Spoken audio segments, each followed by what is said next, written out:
Você crê que Jesus é Deus. Porém, você saberia me mostrar biblicamente isso? Você se diz cristão, mas por que você é protestante e não católico, se ambos são cristianismo? Arrebatamento da igreja. Jesus vai voltar mesmo ou é apenas uma questão poética, lúdica e não é um fato real? Todas essas perguntas e muitas outras nós conseguimos responder com a apologética. Ela é a disciplina que nos ensina a ter uma defesa de fé. Se nós não tivermos uma boa apologética, nós podemos estar suscetíveis a sermos transformados de opinião baseado em outros conceitos que podem ser mais atrativos se nós não tivermos embasados suficientemente. Não é à toa que muitos jovens, ao entrarem na faculdade, se desviam. Não têm apologética. Eles não conseguem defender a sua fé e acabam caindo em discursos de pós-modernidade e de marxismo. No vídeo de hoje, nós vamos falar sobre apologética, a defesa da fé e a importância de termos isso em nossos corações. E não tenha dúvida que eu vou falar muito sobre isso nos próximos dias aqui no canal. Vem comigo e bora trocar uma ideia sobre esse assunto. Fala, meus equilibrados, tudo bem com vocês? Espero que sim. Pastor Léo na área, começando mais um vídeo aqui pelo canal. E se é a sua primeira vez por aqui, seja muito bem-vindo. Eu te convido a se inscrever no canal para você não perder nenhum tipo de conteúdo que a gente coloca aqui, que sempre traz o conceito de fé equilibrada, sem religiosidades e extremismos. Tanto o extremismo dizendo que tudo é do diabo, quanto o outro extremismo da hipergraça, achando que tudo pode porque Deus é amor. E ao terminar de assistir esse vídeo, eu te peço que compartilhe com seus amigos no WhatsApp ou nas suas redes sociais.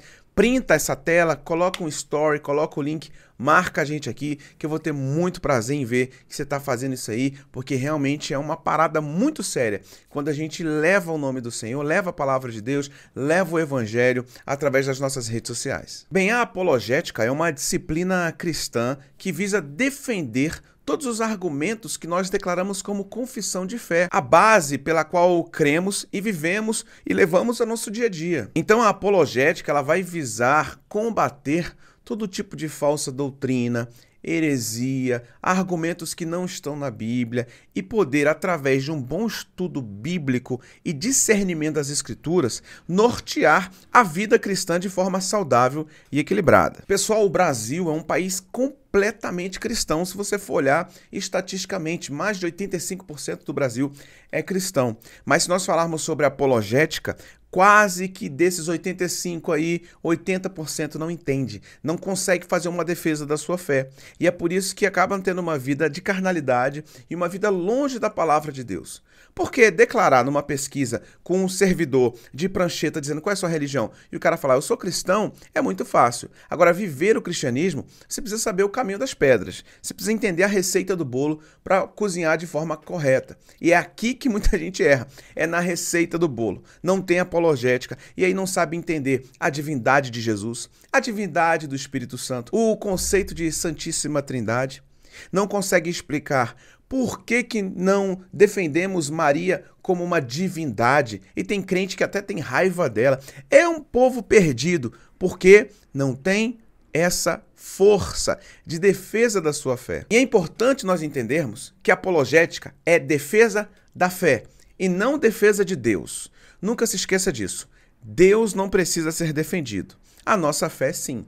Então eu não vou defender Deus. De vez em quando aparece uma galera nas redes sociais aí, brigando e discutindo e se incomodando.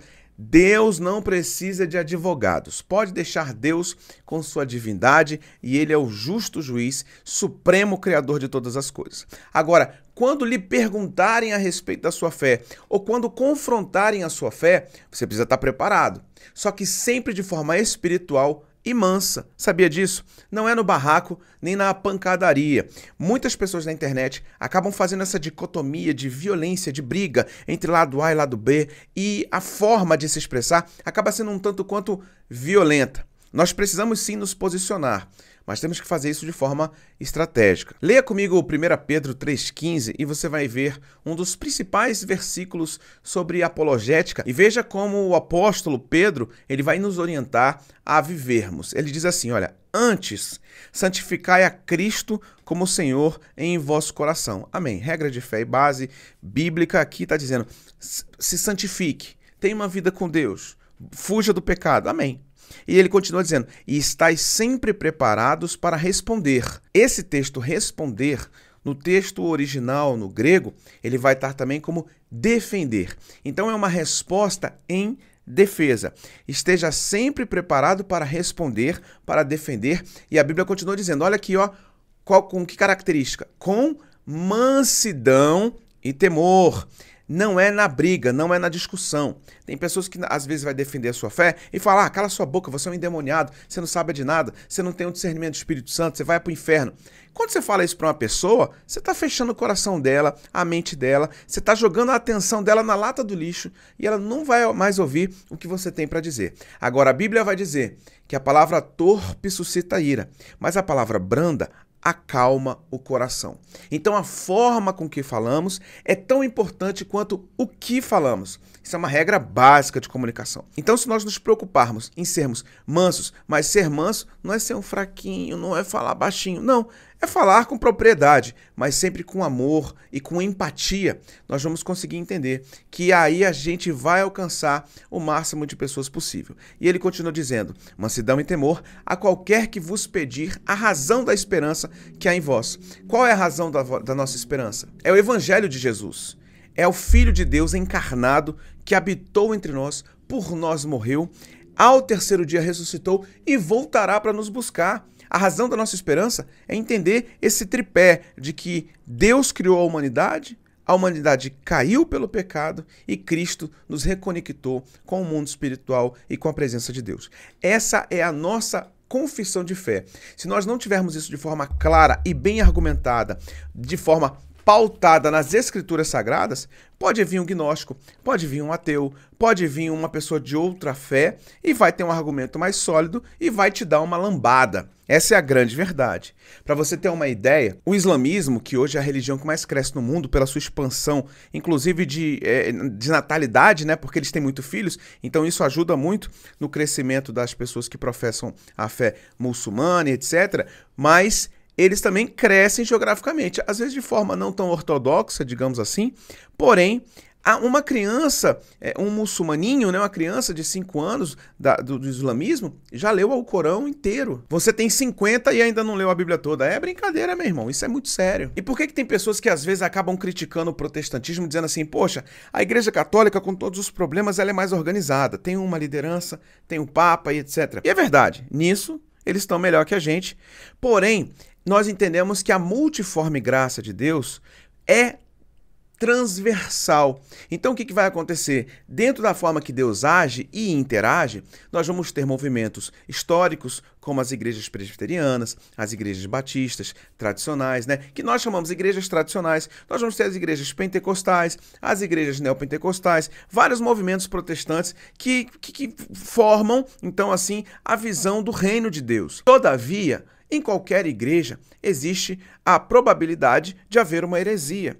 E a apologética é a defesa da nossa fé para evitarmos esse tipo de modismo dentro da igreja. Veja esse exemplo aqui da vassoura, vamos lá. Nós vamos consagrar essas vassouras, porque aonde você varrer, na sua casa, na sua loja, tudo que é mal, o Senhor vai varrer, o Senhor vai arrancar. Agora fala sério comigo. Em que nível de maturidade uma igreja precisa estar para acreditar que o cara vai pegar diga aonde você vai, que eu vou varrendo, e vai varrer o mal com uma vassoura? A Bíblia diz que nós expulsamos demônios pela autoridade do nome de Jesus. Não é por itens consagrados, não são por objetos. Não. Isso vai contra a nossa confissão de fé. E isso não é um estilo, porque alguém pode falar assim, tem igrejas que são mais claras, tem outras igrejas que são de parede escura, tem igrejas que o culto dura 1 hora, tem igrejas que o culto dura 3 horas. Pessoal, isso não interfere em nada a apologética. Isso é só uma questão de gosto do ambiente. Agora, o que fere a nossa doutrina é o que tem que ser defendido na apologética. É aí que a gente precisa falar, peraí. É o nome de Jesus, não é uma vassoura, não é um item consagrado, não é jogando sal em volta da minha casa, não é consagrando elementos, porque eu já tenho o nome de Jesus. O Espírito Santo já habita em mim. Eu já fui outorgado com uma unção do céu. Eu não preciso pegar uma tesoura, consagrar a tesoura e falar, agora eu vou cortar todo o mal. Que isso, gente? Isso é infantilidade. Porém, o Brasil, pessoal, é um país muito sincrético. que é sincrético? É mistura de religião. Então o Brasil tem espírita, tem religiões afro, tem católico, tem evangélico, tem índio, tem tudo. E aí acaba virando um grande mexidão. Pelo menos aqui a gente chama de mexidão, que é o almoço, que é saborosíssimo, a gente faz aquela comida da mãe, comida da avó, gostosa. Aí na janta, o que faz? Bota tudo numa frigideira só e mistura. Ah, tem um pouco de macarrão, põe. Ah, tem um feijão, joga um feijãozinho. Tem um arroz, bota. Ah, pega o frango, desfia o frango, bota. E mistura tudo e faz um mexidão e fica gostoso pra caramba, né? No meu caso, eu só boto o caldo do feijão, porque o caroço, eu não como caroço de feijão. Meu irmão, aí... Detalhes, morre aqui entre nós, viu, gente? E no sincretismo religioso é esse grande mexidão. Você pega um negócio da cultura espírita, você pega uma parada de um candomblé, você pega um negócio do catolicismo, você pega uma parada do crente, e aí bota tudo. Então o brasileiro é muito isso. Tem igrejas evangélicas que os pastores dirigem o culto vestidos de branco. E essas igrejas não usam a Bíblia. Você pode ver, ninguém leva a Bíblia pra lá, porque se começar a ler, vai ver que o que tá fazendo tá errado. Então é uma ausência de defesa da fé ali. Os irmãozinhos, coitados, eles acreditam, porque não estão sendo instruídos na palavra, como é que vão fazer? Então existem dois tipos de pecado que são muito sérios. O pecado que eu cometo como pessoa, como indivíduo, ser humano individual, sozinho, é o meu pecado contra Deus. E existe também o outro pecado, que é o meu pecado teológico, que não é um pecado moral que eu cometi e acabei fugindo do trilho do evangelho, mas é um pecado que eu estou ensinando a Bíblia errada para as pessoas, e por conta disso as pessoas estão levando um estilo de vida fora da palavra de Deus. Irmãos, esse pecado é terrível, porque é um pecado meu que eu cometo. Se eu genuinamente me arrepender, eu tenho o perdão de Deus ali. E aí eu posso viver sequelas e consequências de um pecado? Sem dúvida. Mas eu já tenho o perdão de Deus e eu consigo ali correr atrás e voltar a uma vida santa. Agora, se eu ensino o evangelho errado para alguém, eu não sei as consequências disso. Porque talvez a pessoa nunca mais vai me ver, vai tomar decisões, vai ensinar o filho, vai ensinar a esposa, a casa dele vai levar uma doutrina. Irmãos, Bíblia, quando é ensinado errado, é uma catástrofe. Isso é uma consequência que a gente tem no Brasil. A nossa apologética no Brasil, de forma geral, é tão fraca que a gente viveu isso na política. Ah, por que você está falando de política? Quantos políticos corruptos a igreja evangélica já defendeu? Se tivesse uma apologética correta, os políticos se submeteriam à igreja, e não a igreja aos políticos. E esse ponto é muito importante, a gente ficar sempre ligado. Então, estabeleça os seus valores baseados na sua apologética. E como se estuda apologética? Pastor, me ajuda. Simples. Pega a sua Bíblia e começa a ler. Estuda a palavra de Deus. Bem, para estudar a apologética, você tem que conhecer quais são as 5 principais vertentes da apologética. Eu quero te falar uma por uma aqui para a sua edificação, e eu tenho certeza que você vai entender como é importante isso. Você vai ter a apologética clássica, que é a defesa da sua fé, que você vai usar como argumento que há um Deus soberano, um Deus no céu, que criou tudo. É muito mais difícil você acreditar que o mundo foi construído através de uma explosão, que foi o Big Bang, do que por um Deus que planejou tudo de forma tão perfeita.